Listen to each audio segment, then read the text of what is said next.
to go in Dover. Ricky Rudd putting them laps down as he's catching them. He's about to overtake Ricky Craven, the 15th place car. Matt? And Jeff Burton is on pit road. They're taking a half a pound out of the right rear, and they adjust it on the track bar. He says the car is still tight as Mark Hollywood Armstrong is done with his work, and Burton is out of the way. Good pit stop. 14.2, great pit stop.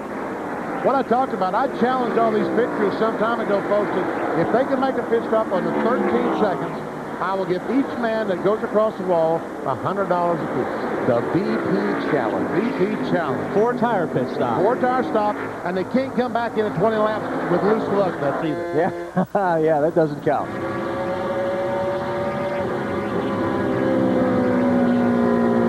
So Rusty Wallace, is that Ricky Rudd right behind him? That is the race leader. Looking low inside. Ricky is now taking over the bonus points for leading the most laps today. Inside. Dave? The 32 car of Ricky Craven getting ready to come in now. They were reporting that the car was really, really loose, and so we'll see what kind of adjustments they want to make to the tied Ford as he pulls it in, hits his marks. It looks like right now they are going to make a wedge adjustment in the right rear while they take on more than one can of gas. He's going to need to get to the end. You guys were just talking about that. Drives in with the second can of gas as they put on 4 tires and get Ricky back out on the track. Well, they had to put 4 tires on, didn't they? Oh, we got a crash. The leader, Ricky Rudd, goes around. He hasn't hit anything yet. But Rusty Wallace goes by, gets a lap back. Oh, What you got? Go ahead. Hustle. Wow. Caution is out. Hold up here, Ruth. Dig. Don't be a little spot to pass. Can you believe? no, I can't. 54 laps to go. Ricky Rudd spins out.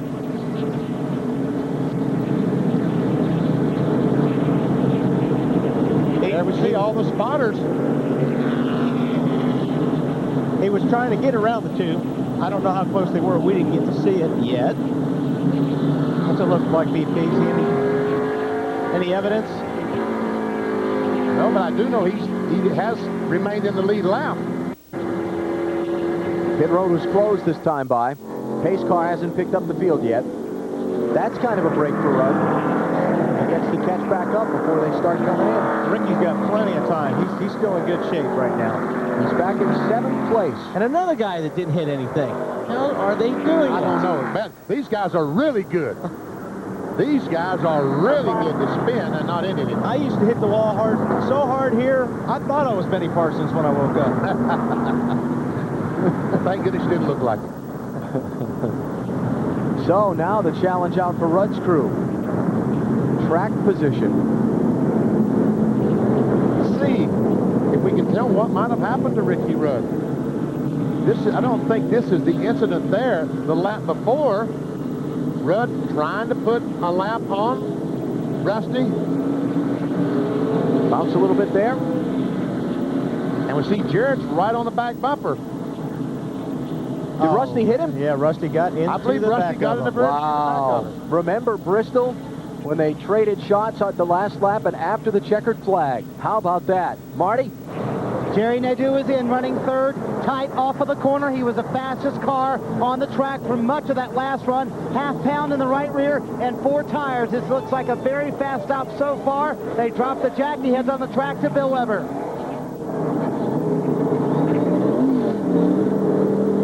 See the left side's going on. Here comes the 25 car. He's going to beat Jeff out. Here comes the 40 car. He's going to beat Jeff out. Matt.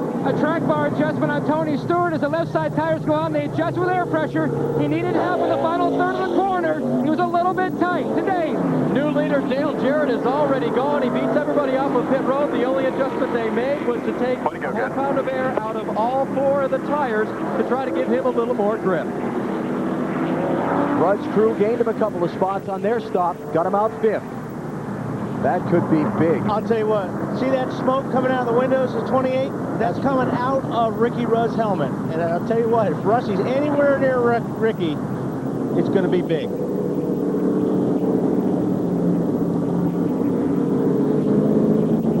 Ricky Rudd leading this thing. I don't know what he was. What it looked like he had a gasket. There once again. There's a 28 car. And I think all of a sudden Rusty closed up much more on the 28 car than he thought he would, because it looked like he started to try to avoid him just about the time he touched him. What a great piece of driving here by Ricky. Watch the brakes. Lock, unlock, steering, lock, unlock. And everybody else, too, by not hitting them. He almost backed out in front of those cars. That would have been big. Another look at it.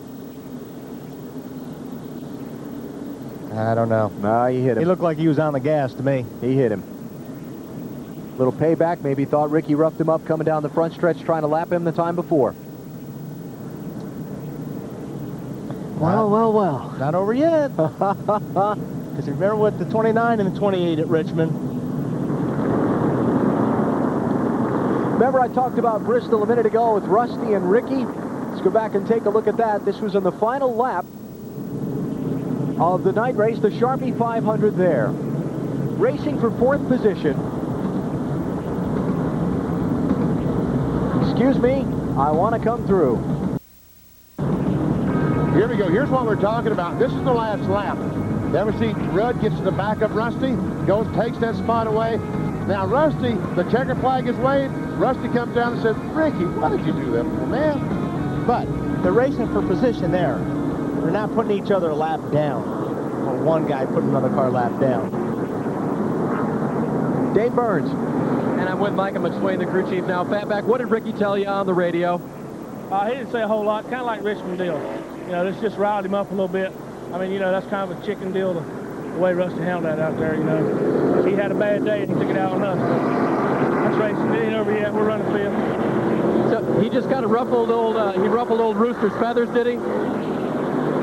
I guess he kind of ruffled old Rooster's feathers, huh? Oh, yeah. All right. And if that got Ricky Rudd the win at Richmond from saving it after Kevin Harvick tapped him, maybe it can do the same thing today. What did Michael say? Let's watch. He said, just watch. And that's what I'm saying. Right there, that man is determined. Matt? Well, I just spoke to Robin Pemberton, Rusty Wallace's crew chief. He said that Rusty said nothing about the incident on the radio, whether it was aero or whether he accidentally got into him. But nonetheless, interesting incident. Sure is. Liven things up. 54 to go. Ricky Rudd goes from the lead to 7th, picks up a couple of spots on the pit stop. He'll restart in 5th. Normally, if you didn't mean to do that, you would have said, hey, man, tell him I didn't mean to do that. Okay. Now, Jerry Nadeau up to 2nd behind Dale Jarrett. Green flag.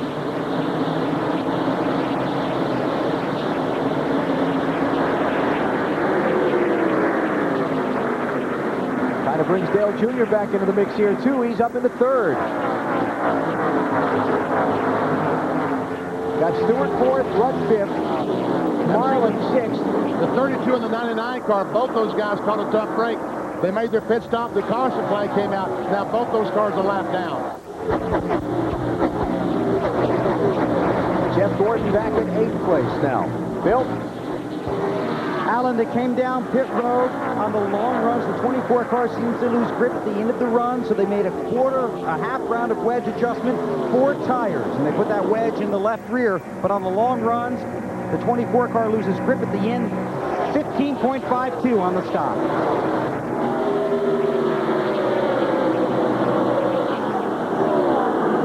And there's Joe Nemechek behind Jeff Gordon. He's moved up to the 9th position. like you said he would. I'll begin to wonder there for a while. 29 car gets on the inside of Sterling Marlin, trying to take a spot away. That's a battle for the 6th spot.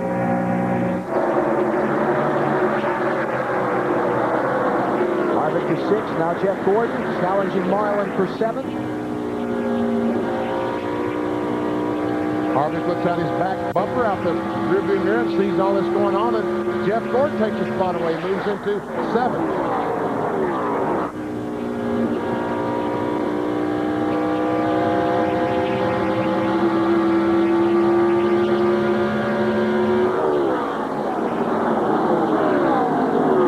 And again, the Nemechek car having rallied rallied back from that unscheduled pit stop that caught him a lap down, and he's up into the top 10. Remember, last time Joe was here, right there, he cut down a right front tire and slammed the turn 3 wall in a NASCAR Busch Series test back on May 15th. Injuries kept him out of a car for almost 2 months. And he is working hard on Sterling Marlin, trying to take that spot away, and looks like he might have it. Aerial views of Dover, courtesy of the United States Army. There are 212 ways to be a soldier. Find out more at GoArmy.com. You know, that's one impressive thing about Joe Nemechek. After that terrible, terrible blow he took here the last time, it doesn't seem like it's bothered him one bit about coming back to Dover. And you think natural tendency would be to be a little bit spooked with a crash that hard.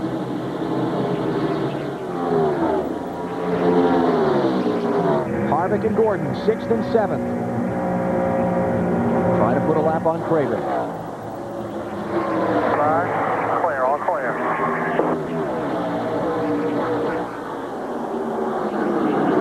No change up front. Rudd is not advanced from 5th place.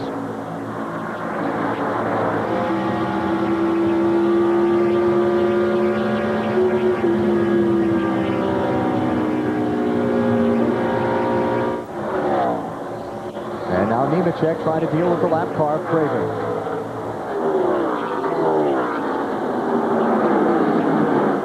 Second place, Dale Jr.'s on the move. He waves to Jerry Nadeau and says, thanks, man, for giving me some slack and not racing me side by side. Because I want to go up here and see if I can't catch that 88 car. He's right there, right in front. Hit your mark, 41 to go, 41 to go. 41 laps to go. Dale Jr. to second, 0.6 of a second behind Dale Jarrett. Can he catch him? We'll find out when we come back to Dover.